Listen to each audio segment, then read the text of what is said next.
Eu gostaria de dar uma...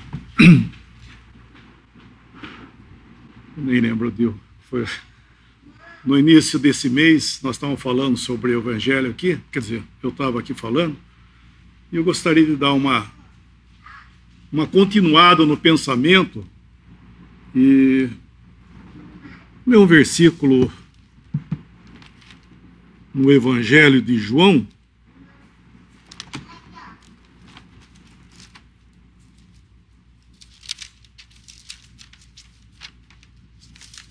Evangelho de João, capítulo 5.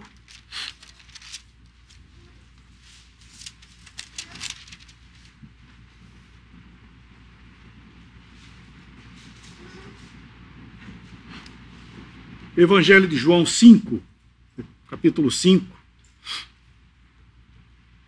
versículos 17 e o 18. E Jesus lhe respondeu: meu pai trabalha até agora e eu trabalho também. Por isso, pois, os judeus ainda mais procuravam matá-lo, porque não só quebrantava o sábado, mas também dizia que Deus era seu próprio pai, fazendo-se igual a Deus. Nós tínhamos falado um pouco no final da última pregação sobre os privilégios de ser um cristão, de poder crer nesse evangelho da salvação que é em Cristo Jesus. O que essa verdade sobre o evangelho de Cristo, da simples palavra de crer no Senhor Jesus e ser salvo, esse simples fato, o que ela faz com uma pessoa, nós estávamos falando, esse privilégio muito grande. Então, começando por esses versículos, continuando aquilo que nós tínhamos falado, no início do mês, eu não lembro que dia foi, acho que foi dia 7, por aí, né? Então, aqui nós estamos encontrando algo sobre o Senhor Jesus. Os fariseus, as autoridades religiosas da época do Senhor, eles estavam perseguindo, querendo matar o Senhor, porque ele quebrantava, ele violava o sábado, né? Mas só que, na realidade, ele não fazia isso em desobediência, porque o Senhor Jesus jamais fez algo em desobediência, né? E ele sempre foi perfeito. Nós falamos um pouco da perfeição do Senhor Jesus aqui. Ele não havia nada nele que pudesse fazer algo até internamente que viesse a macular Deus de alguma forma. Ele era perfeito, um homem perfeito em todos os sentidos da palavra, e muitos, até inclusive nesse próprio evangelho, só aproveitando o espaço, que alguém me falou esses dias atrás, no capítulo 2, quando nas bodas faltou vinho, né? Faltou vinho, e daí a mãe do Senhor foi falar para ele: eles não têm mais vinho. E ele diz: mulher, que tenho eu contigo? Ainda não é chegada a minha hora. E depois ele vai e faz aquele milagre maravilhoso, né, de transformar aqueles potes de água, da qual ele falou: enchei os potes. Encheram todos os potes, e ele transformou aquela água em vinho, num vinho excelente, né? Do qual o mestre falou assim: puxa vida, nas festas normalmente ele serve o bom vinho, depois que todo mundo já tomou uns pouco mais, daí serve o inferior, daí nem nota mais, né? E aqui você fez ao contrário, falou, né, para o cerimonialista lá. Por quê? Porque era o Senhor que fez. Realmente, inclusive, isso é uma figura maravilhosa, que a água nos fala da palavra de Deus, né? Isso, vamos dizer assim, isso é a responsabilidade nossa de preencher esse vaso que somos nós aqui, qualquer um de vocês, preencher esse vaso com essa água aqui, ó. Toma o quanto você puder, enche ela. E o Senhor Jesus vai fazer um milagre de transformar isso aqui em alegria. Que o vinho nos fala da alegria. Então, é o poder do Senhor Jesus transformar essa leitura que nós estamos fazendo aqui da palavra de Deus e nas suas casas, nossas casas. Lê a palavra de Deus, que o Senhor vai transformar isso em alegria para o seu coração. Creia nisso, porque é uma verdade. Mas eu estava falando porque... Ah, sim. Daí, quando Maria foi falar, eles não têm mais vinho. Quando o Senhor respondeu para ela, mulher que tenho contigo, ainda não é chegada a minha hora. Por favor, gente, isso ele não estava respondendo grosseiramente, não. Ele estava, ó, mulher, sai daí, você não tem nada a ver com isso. Por favor, jamais. Né? Porque na lei, inclusive, está escrito, honra teu pai e tua mãe. Né? O Senhor jamais desonraria o pai e a mãe. Esse termo que ele usou, por isso que pega aqui, joga para o português e chuta, né? Aqui, pelo contrário, essa palavra, mulher que tenho contigo, era respeitoso. Não era algo, porque senão o Senhor estaria quebrantando a lei, né? Estaria ofendendo Deus no sentido pela lei. Né? Então, voltando aqui no nosso capítulo, o Senhor jamais fez algo desonrando Deus. Então, no caso que eles estavam bravos com o Senhor estava mostrando que o farisaísmo, que a religiosidade que eles estavam guardando o sábado, eles estavam permitindo que o mal acontecesse no sábado e guardando o sábado. E o Senhor estava mostrando qual que dentre vós que tem uma ovelha que caiu no barranco, no dia de sábado vai lá salvar. Lógico que vai salvar. E o Senhor veio, o Senhor não estava violando nada, não. Só que tinha mais um detalhe, que esse é o assunto. Ele estava, final, versículo 18, versículo 18 aqui do capítulo 5, que ele estava dizendo que Deus era seu próprio pai, fazendo-se igual a Deus. O que é isso aí? Os judeus estavam vendo o Senhor Jesus falar, meu pai trabalha até agora, meu pai, o pai. Esse pai que ele estava falando é o pai mesmo. Nós já comentamos isso a última vez. É o pai mesmo. Porque os judeus, eles não tinham o pai do mesmo caráter. Tem um versículo... Nós já acho que lemos aqui também, mas vamos ler outra vez. Isso, Malaquias, o último livro, Malaquias.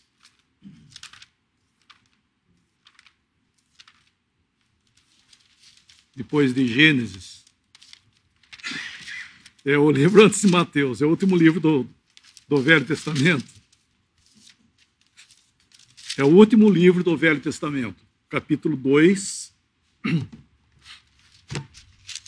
Lembrar, gente, que o Velho Testamento, a maior parte, trata com Israel, com os judeus. Capítulo 2 de Malaquias, versículo 10. Não temos nós todos o mesmo Pai?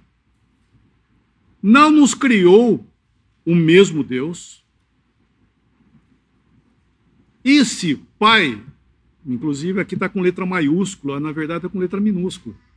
Esse pai é o pai patrão, é o dono de tudo. Então, eles conheciam a Deus, lógico, reverentemente, não estou dizendo que eles não tinham reverência a Deus, mas eles não tinham a liberdade de falar pai, como o Senhor Jesus estava falando. Pai de verdade, ele era o pai. E, de fato, ele era. Então eles ficaram, mas como é que pode esse homem falar pai? Ele está fazendo igual a Deus, porque se ele é filho de Deus, ele é Deus. E realmente, isso é o que era. Então aqui em João, nós vemos que Eles queriam matar o Senhor Jesus por causa disso, porque estava fazendo-se igual a Deus. Vamos lá em Gálatas, capítulo 4, livro de Gálatas, quer dizer, de Paulo, né, aos Gálatas.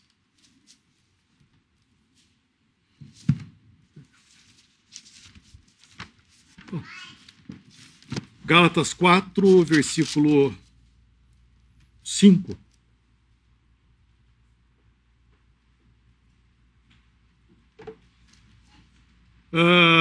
Mas vindo a plenitude, versículo 5, né?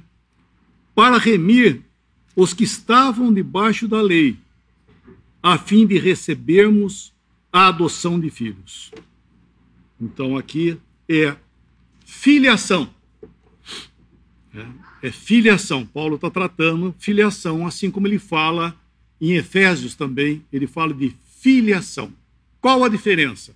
Não sei se nós comentamos isso outra uma vez. A diferença é que você vai numa entidade aí, alguma casa de crianças, né? Vai lá e procura uma criança para você adotar. Então você pega, adota a criança, põe seu nome nela, seu sobrenome, põe toda a sua herança, né? As dívidas, tudo põe para a criança. Então, você pôs nome, tudo, para tudo, está tudo certinho. É seu filho? Puxa, é meu filho. Como é que chama? Chama fulaninho, chama até Júnior, botei até de Júnior nele. É seu filho? É seu filho por como? Por adoção. Isso, na verdade, em português aí, o que dá a entender no Gálatas aí, é adoção. Então, isso é adoção, é você ir lá pegar uma criança que já existe e adotar ela, isso é filho da adoção. Mas não é isso que está escrito aí, na verdade. Ele está falando sobre filiação. O que é filiação? É filho mesmo. Né? O Bernardo, você não é filho dele? Então, é filho mesmo, ele não foi adotado, é filho dele. Então, o que ele fala? Quando ele fala pai, ele não está só falando pai porque ele cuida dele. É pai porque é pai mesmo. E aqui é o que o senhor estava falando lá no Evangelho, quando ele falava pai, isso que os judeus ficaram escandalizados, porque ele estava falando o pai como um filho mesmo. E aqui nesse capítulo de Gálatas e também Efésios, quando Paulo vai falar da nossa posição, ele está falando dessa filiação. Aqui nesse aqui, nesse aqui sim. Deixa eu pegar nessa Bíblia aqui, que é mais fácil de eu achar. É em Gálatas mesmo, é o 4:26, eu acho que é, né? O 4... Não, 4... Puxa vida.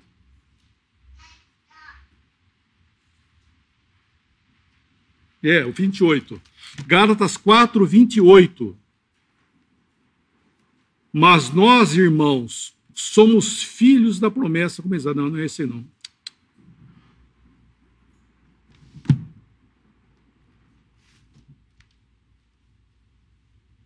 Puxa vida, não. Mas é esse contexto. Todos nós somos filhos. É o 3:26, né? Isso, é o 3:26. Estava achando que estava no 4, né? No 3. 3:26, perdão. Porque todos sois filhos de Deus pela fé em Jesus Cristo. Filhos de Deus, filho. Não é filho de adoção, é filho. Por quê? O Senhor Jesus, ele fez uma obra na cruz do Calvário, como aqui sempre é falado, esse é o assunto, né? Que o Senhor Jesus, ele veio a esse mundo para dar a sua vida aqui por pecadores. Ou, na realidade, ele morreu por todos, né? A palavra diz que morreu por todos. Mas os que creem não são todos, infelizmente.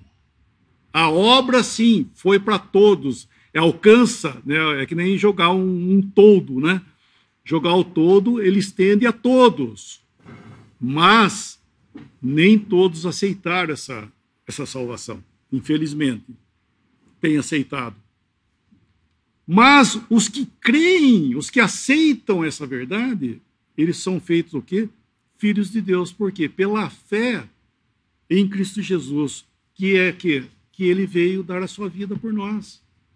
Nós, ou você, né, qualquer um de nós, impossibilitados de salvação.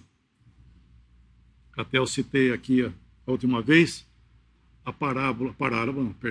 o caso lá da casa de Simão, que o Senhor Jesus foi lá, que aquela pecadora foi aos pés dele, chorando, e daí ele citou, por causa de Simão ter julgado ele, aquela mulher que foi aos pés dele era uma pecadora da cidade. Foi lá e ficou chorando aos pés dele, enxugando com os cabelos. Falou no seu coração, se esse homem fosse profeta, ele bem ia saber quem está aos pés dele, porque é uma pecadora. E o Senhor falou, Simão, tenho alguma coisa para você, dizer para você. Diz, mestre. Um homem tinha 2 devedores. Um devia 500 e outro devia 50. Não tendo os 2 com que pagar, perdoou a ambos. Quem você acha que vai amar mais? Ele diz, suponho que aquele que mais perdoou. Daí ele fala da mulher em comparação com ele. Ou seja, existe na ideia humana, isso é qualquer um, achar que você é melhor do que o outro. E por você ser melhor que o outro precisa de Deus. E você nem tanto. É o que ele estava falando. Essa mulher que está aos pés dele, isso é pecadora. E o Senhor falou isso. Um devia 50, um devedor devia 50 e o outro devia 500. Ou seja, você deve 50. E ela deve 500, porque realmente é uma pecadora da cidade. Mas não tendo os 2 com que pagar. Então, esse é o ponto. Não é o quanto você está devendo. É o que você pode pagar ou não. Não podemos pagar. Nem que... O senhor parou no 50, né? 50 e 500. O senhor podia falar 1 denário. Tem com que pagar? Não tem, então deve igual. É devedor igual, não tem com que pagar. Esse é o ponto. O senhor não estava mostrando a quantidade, ele estava falando apenas que não tendo os 2 com que pagar. Então nós devemos entender que nós não conseguimos cobrir essa dívida com respeito aos nossos pecados. Ainda que você pense que você não é eu não sou tão mal assim. Mas o que você deve, o pouco, se é que você pensa que é pouco, né? O pouco que você acha que você deve, você não tem como pagar. Nós não temos como pagar. Porque se você pudesse, olha, pensa bem, se você pudesse pagar aquilo que você deve para Deus, então realmente o Senhor Jesus morreu em vão. Né? Então o Senhor Jesus morreu em vão. O Senhor Jesus morreu só para quem precisa. Isso está errado.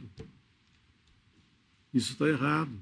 Todos nós precisamos de salvação, porque todos nós somos pecadores. Sempre se usa, né, a figura de uma árvore. Você pega um limoeiro, tem limoeiro na sua chácara? Não. Pega um limoeiro, você planta o limoeiro, até desse tamanho, pegou na semente, plantou, daí começa a crescer uma arvorezinha assim. O que é isso aí? Lógico que você vai falar, isso é um limoeiro. Mas cadê limão? Cadê o limão? Espera aí que você vai ver o que vai dar. vai dar limão, não é verdade? O Senhor usou essa figura, inclusive, no tratamento nos evangelhos, que a árvore ela vai dar o fruto dela. Então, se é um limoeiro, ele vai dar o quê? Ele vai dar limão. Por quê? Só espera o tempo. Dá o tempo, você vai ver o que vai dar. Não vai dar outra coisa. O limoeiro não vai dar manga. Então, assim é o pecador. Não importa se aparentemente ele tem alguma coisa exposta, não tem nada. Mas o que ele é? Ele é um pecador. E assim é o limoeiro. O limoeiro, ele é o limoeiro. Né? Usando um limoeiro. Né? E assim nós somos pecadores. Porque nós não somos pecadores porque nós pecamos. Nós pecamos porque somos pecadores. Né? Então, eu estou falando do limoeiro, ele em si só ele é limoeiro. Ah, deu limão. Ah, agora ele tornou limoeiro? Não, ele já era o limoeiro, ele deu limão, porque é o que ele vai dar. E assim é o pecador. Ele vai produzir pecado porque ele é aquilo. Não que ele vai se tornar, na hora que ele pecou, agora ele se tornou um pecador. Não, está errado. E assim muitos pensam isso, por ter uma vida aparentemente mais adequada e etc e tal. E muitos, infelizmente, se detêm lá no Velho Testamento e pega a lei como base de regra de vida, coisa e tal. Tudo bem. Né? Inclusive está escrito, amarás o teu próximo como a ti mesmo, e etc e tal, e aquele... Certo, tudo bem. Mas isso aí, a lei, era o quê? O homem fazer nada mais do que a obrigação dele. Tá? A lei, a seta da lei, não era para cima. A seta da lei era assim, ó. Era para o homem aqui nesse mundo. Muitos pensam que a lei salva.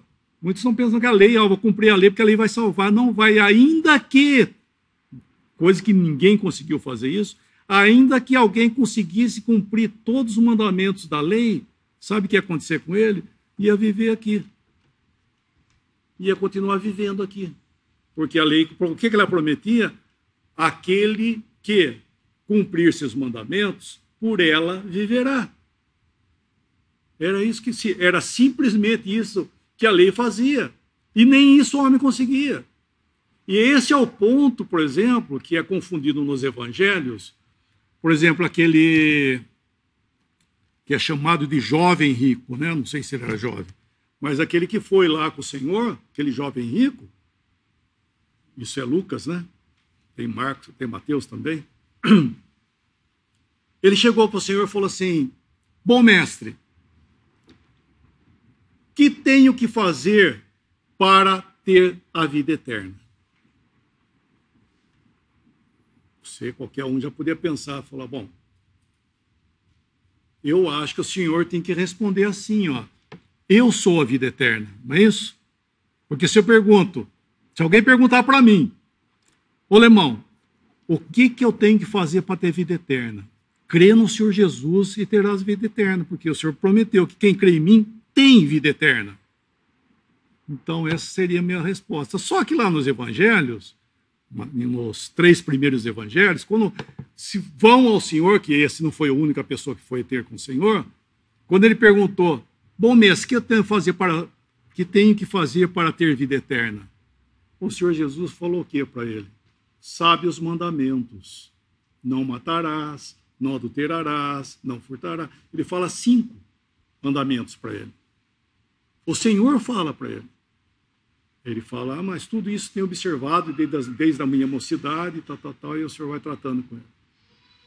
Então, alguém poderia falar, mas como é que pode o Senhor, nos 3 primeiros evangelhos, perguntar o que eu tenho que fazer para ter vida eterna, sabe os mandamentos. E em João, eu sou a vida eterna, eu sou. Porque é simples, é o que nós estamos falando, é Velho Testamento. Esse jovem, né, que chegou para o Senhor, ele chegou perguntando aquilo que a lei fazia, né?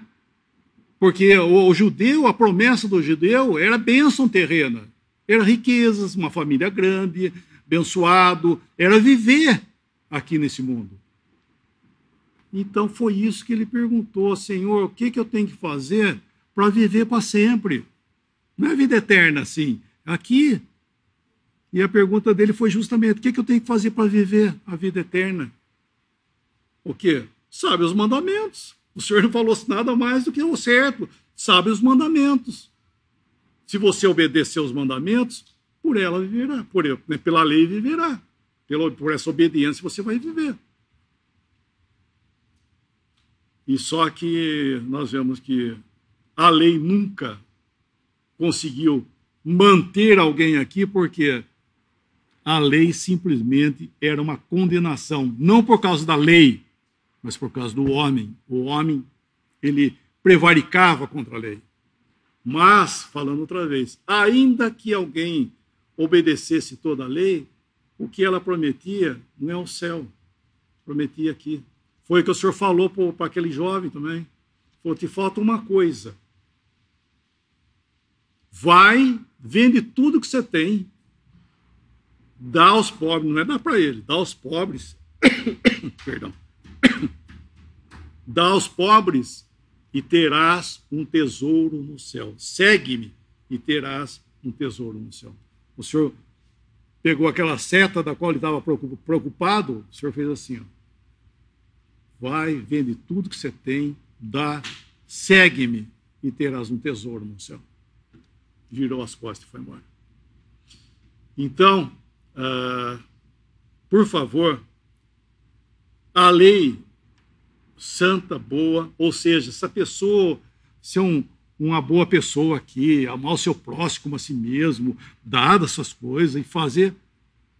Gente, tudo bem, parabéns, né? Parabéns por isso, não tô dizendo que está errado. Mas é a obrigação de todo ser humano, né? Esse fazer é a obrigação de todo ser humano. A lei já falava, aquilo era para o homem. Agora, o que nós estamos falando aqui é outra coisa. A seta é para cima. O assunto, a seta é para cima. Então, o Senhor Jesus, ele veio aqui para colocar um fim nesse homem incapacitado. Porque, infelizmente, o que a religião quer fazer com o homem quer restaurar o ser humano. E está errado. Restaurar o ser humano. Isso está errado. O homem, ele tem que nascer de novo. É novo nascimento. E essa vida da qual nós estamos falando aqui no Novo Testamento, na doutrina de Paulo, é o Novo Testamento, é o novo nascimento com base na obra de Cristo para nós hoje. Pessoal, ao crer no Senhor Jesus, se você crê, você tem uma vida divina, é chamada semente divina. É uma vida da qual realmente você nunca teve antes. Por isso estou falando, não é reforma do homem, é uma vida da qual você nunca teve antes. E é uma vida que Deus dá, é um novo nascimento. E esse novo nascimento é o que produz, né, todo esse desejo no coração da pessoa, na sua consciência, para com Deus. Entendendo que ele é um incapacitado. Uma pessoa só vai se dar conta da sua incapacidade pelo novo nascimento. É pelo novo nascimento que a pessoa vai ter consciência que ela nada é. Porque, na realidade, ao nascer de novo, o que a pessoa vai sentir que, falando outra vez, é um incapacitado e ele precisa do quê? De salvação. E Cristo é o Salvador. E uma vez crido, nós temos o quê?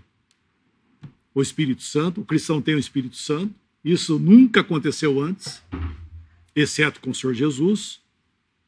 O cristão, ele tem com o Espírito Santo. Se ele crê, ele tem o Espírito Santo. Nós vemos hoje um movimento tão forte, né, falando sobre esse assunto. Eu gostaria de uma outra oportunidade de falar sobre esse assunto. Um movimento tão forte sobre o Espírito Santo. O Espírito Santo, ele é uma pessoa da divindade, mas ele é consequência da fé em Cristo Jesus. Se você crê no Senhor Jesus, você tem o Espírito Santo. Muitos falam assim: você crê no Senhor Jesus? Ah, eu creio. Você já foi batizado com o Espírito Santo? Não é isso que pergunta ele? Você já foi batizado com o Espírito Santo? Eu não. Se alguém fique à vontade, mas eu não. Porque a palavra não fala isso. Batismo de Espírito Santo, gente, foi lá em Atos, capítulo 2, quando o Espírito Santo veio a esse mundo. E olha, o Espírito Santo, ele veio a esse mundo, ele foi dado para batizar num só corpo todos os salvos. Essa é a finalidade dele, de batizar num só corpo todos os salvos. Por isso que eu estou dizendo, você crê no Senhor Jesus como seu Salvador?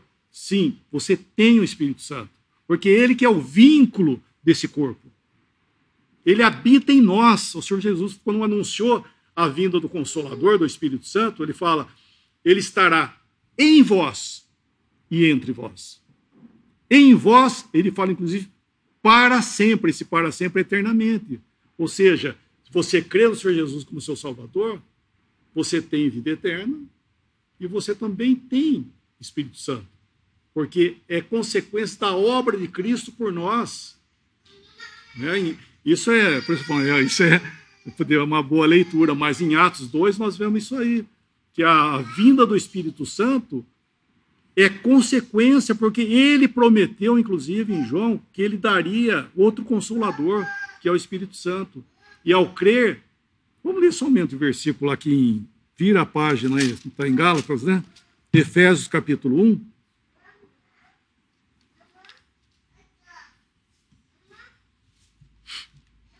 Efésios 1, versículo 13 e o 14.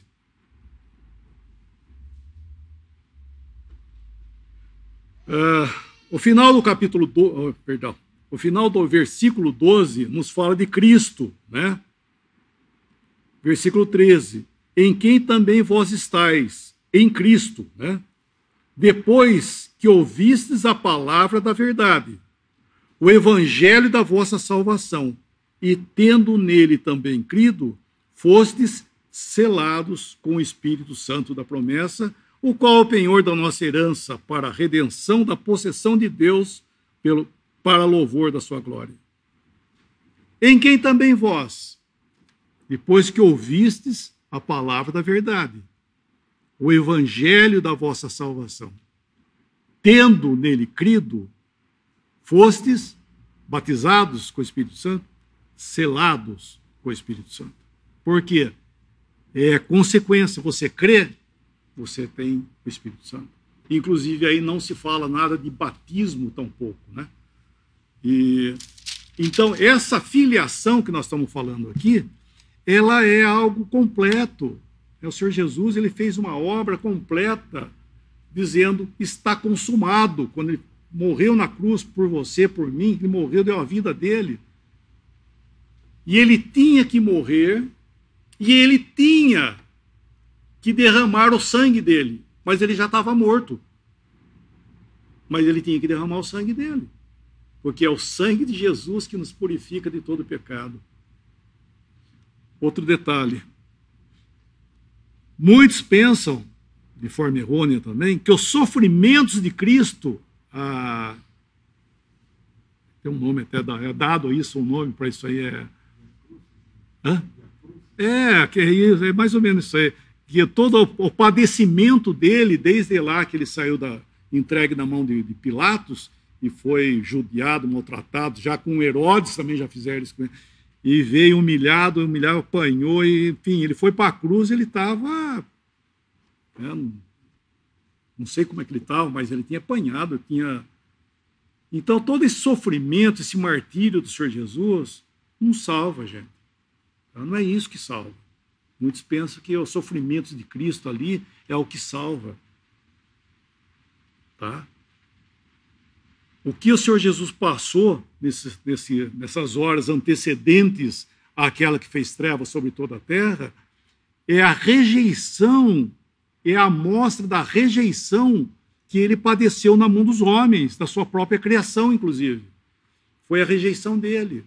Mas, do meio-dia até as 3 da tarde, quando ele ficou em trevas, aí sim, ele tratou com os nossos pecados. Foi ali que ele encontrou, vamos chamar assim, encontrou com Deus para tratar de pecados. Por isso que ele diz, Deus meu, por que me desamparaste? Até então ele falava, pai, nós vamos pegar pai, até na cruz, pai, perdoe porque não sabe o que fazem, porque ainda não era o meio-dia. Na hora que deu meio-dia, fez trevas sobre toda a terra até as 3 da tarde. É nesse período que ele clamou, Deus meu, porque ali estava tratando com esse grave problema, que é esse limoeiro que nós estamos falando aqui, esse pecador nato por natureza aí, ó, tinha que ser podado. E ele fez isso. Em Cristo, funilou essa criação que não tinha mais jeito. E o Senhor foi para a morte. E ele tinha que, como diz, ele tinha que derramar o sangue. Então, o que foi providencialmente divino, aquele soldado foi e furou o lado do Senhor. E saiu sangue e água. O sangue da expiação e a água de purificação. E ali foi o Senhor para a sepultura, mas era necessário que ele ressuscitasse. Porque nós estamos falando agora dessa nova posição. Cristo ressuscitou dentre os mortos para voltar para o lugar de onde ele havia saído.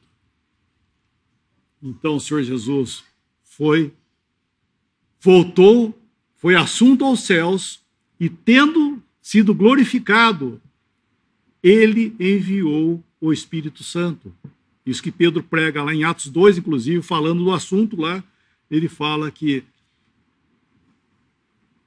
sendo exaltado à destra de Deus, tendo recebido do Pai a promessa do Espírito Santo, que ele recebeu, derramou isso que vós vedes e ouvis. Ou seja, o Espírito Santo veio como consequência da obra de Cristo por nós. Então, a obra de Cristo é desculpa eu falar assim, é um pacote completo. A obra de Cristo não ficou nada para você fazer. Falando outra vez, porque se tivesse sobrado alguma coisa para eu fazer, então eu estou perdido. Porque não tem jeito. Então, tem que haver novo nascimento. É uma obra completa da qual ele faz e nos capacita a todas as coisas para ele mesmo. Então, esse filho aqui, voltando a falar do filho, é o filho do qual você tem o privilégio, aquele que crê, falar pai, né?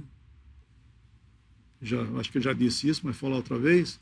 Muitos não têm noção, né? Muitos falam, Deus nosso Pai, não tem noção do que está falando.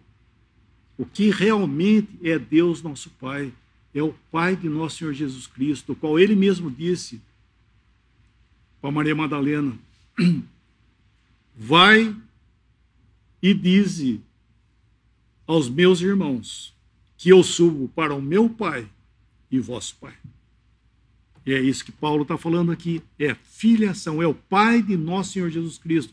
Nós somos filhos, todos vós, salvos, sois filhos de Deus pela fé em Jesus Cristo. Então esse é um privilégio, sabe? Você crer no Senhor Jesus Cristo é algo muito mais do que a pessoa achar, sabe, que eu vou crer no Senhor Jesus Cristo, pai, porque eu estou desempregado, ou porque estou precisando disso, ou porque não sei o quê, estou com problema na minha família. Gente, eu não vou dizer que o Senhor não vai resolver seu problema, não, que ele vai. Mas não é eu. O Senhor Jesus não veio para morrer para te dar um emprego melhor. Ele veio morrer para te dar vida eterna, dar salvação. Porque essa vida aqui, olha, é nada perto da sua eternidade. E esse é o assunto que o Senhor veio. O Senhor veio tratar com algo da eternidade. Por isso que ele ressuscitou dentre os mortos, para ser cabeça dessa nova ordem de coisas. Então, se você crê, você está em Cristo. Se alguém está em Cristo, é nova criação. Você passou, você faz parte, pela fé, você faz parte disso. Não estou pedindo para você olhar para você mesmo, que você não vai encontrar nada. Nós encontramos em Cristo, encontramos naquilo que aqui está escrito. Não é verdade? Paulo, quando estava falando, por exemplo, sobre o pecado, o pecado na vida do cristão, isso em Romanos capítulo 6, ele fala assim: considerai-vos mortos para o pecado. Paulo não estava sendo uma pessoa, olha, vocês pensem com positivo, hein? Pensar positivo, considerai-vos positivo, pensa positivo. Não é isso. Paulo não estava falando que eles tinham que pensar positivamente. É a palavra de Deus. Se você tem vida, essa nova vida em Cristo, você tem esse pacote, então, considera o poder da palavra de Deus, considerai-vos mortos para o pecado e vivo para Deus, para Cristo Jesus. Por quê? Porque o Senhor não ficou na morte.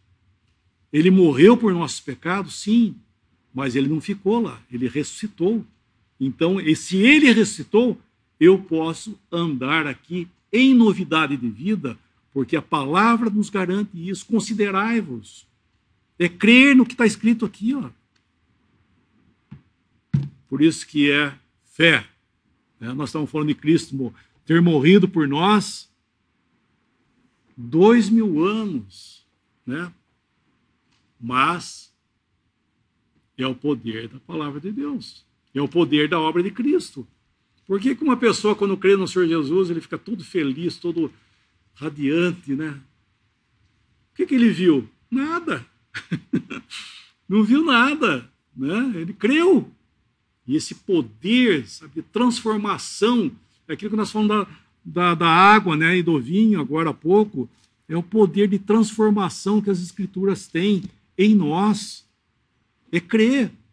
Você tem que crer, é só isso aí. É só isso e tudo isso ao mesmo tempo. É esse privilégio. E o Senhor veio para termos vida. Quando fala vida em abundância, eu vim para que tenham vida e a tenham em abundância, é vida eterna. Né? Porque, infelizmente, eu ouvi esses dias atrás que esse vida em abundância é você viver bem nesse mundo, é você ficar rica no seu... Vim para que tenham vida, e vida em abundância é vida eterna. Você viver aqui já, vida eterna. Quer ver? Eu dar um exemplo disso. Vamos lá em Juízes, para a gente terminar. Juízes. Depois de Gênesis também. É Juízes.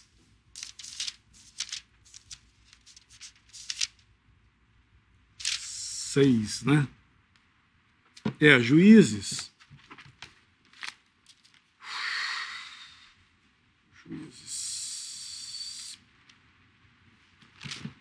Capítulo 6.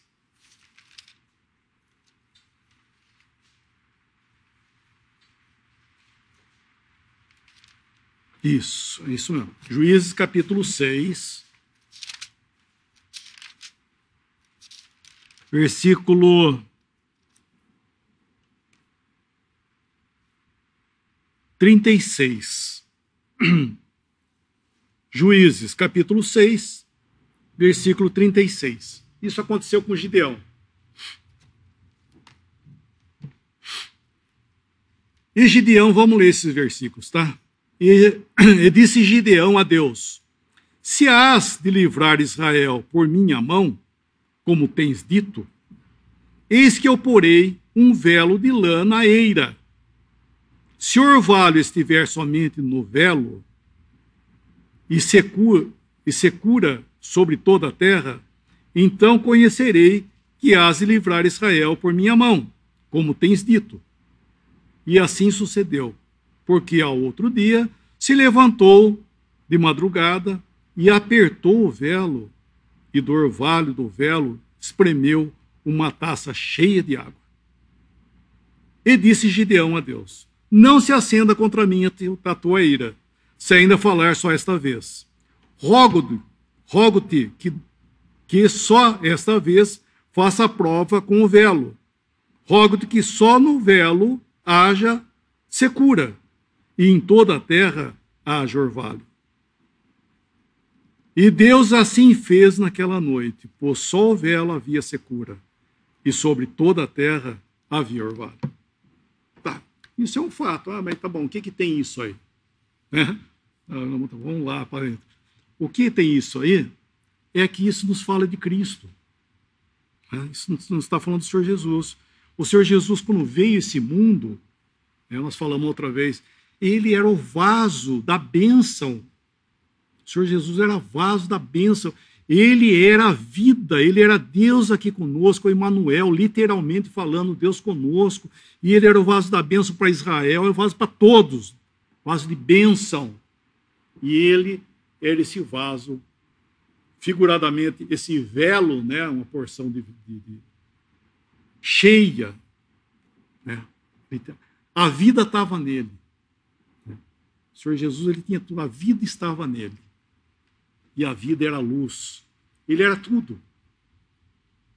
Só que ele teve que ir para a cruz, porque essa secura da qual ele veio aqui, ao seu lado, como estava aqui o velo, estava cheio de água e todo o redor estava seco. Só ele, ao ponto tal de espremer e encher uma taça. O Senhor realmente era essa taça abundante de vida. Mas só ele tinha isso. Mas o Senhor Jesus veio para dar a sua vida por nós. E quando ele deu a sua vida, essa obra que nós estamos falando, que ele deu a sua vida, ele ressuscitou, ele deu todas as coisas, ele padeceu porque ele ficou seco. Ele passou por essa secura, ele passou pelo abandono de Deus, o juízo de Deus, o justo juízo de Deus que eu merecia, que você, cada um, caiu sobre ele. Ele ficou esse homem seco lá, sem Deus, desamparado. Para quê? Para que aquela taça de bênção fosse jogada ao redor. Então, gente, existe vida eterna, existe bênção aqui ainda desse mundo do qual outrora estava seco. As pessoas não têm noção a bênção que existe isso hoje por causa da obra de Cristo, esse orvalho caindo e agora molhando, podendo molhar todos nós. Essa é a obra de Cristo, porque ele passou pela secura por nós, para que todos pudessem ser plenamente abençoados. E isso é por fé. Crê no Senhor Jesus, que você vai ter vida eterna. Essa é a promessa, a vida eterna, essa taça cheia para cada um de nós. Assim, abundantemente. Eu vim para que tenham vida e tenham vida em abundância. Podemos dar graça? Senhor Jesus, nós queremos agradecer a Ti, Senhor, por teres vindo a esse mundo, ter dado a sua vida, padecer ali algo que nós não podemos ver. Inclusive, essas horas foram de trevas para Ti, padecendo o justo juízo de Deus que nós merecíamos. E agradecemos, Senhor, que Tu fizeste essa obra de forma completa, deixando somente para nós esse rastro de bênção para nós. Obrigado, Senhor, por toda a grandeza de Tua obra por nós, essa vida eterna hoje sendo anunciada a cada pecador. Pedimos que muitos que têm ouvido possam crer enquanto há tempo. Sabemos que esse tempo findará, e nós assim rogamos por cada um.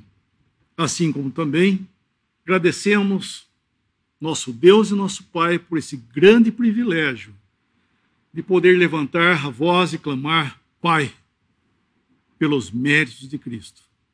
E pedimos que nos despeça em paz, agradecidos mais uma vez por mais um dia da Tua misericórdia nesse mundo. E assim nós nos encomendamos esse nome tão precioso de nosso suficiente Salvador, nosso Senhor Jesus. Amém.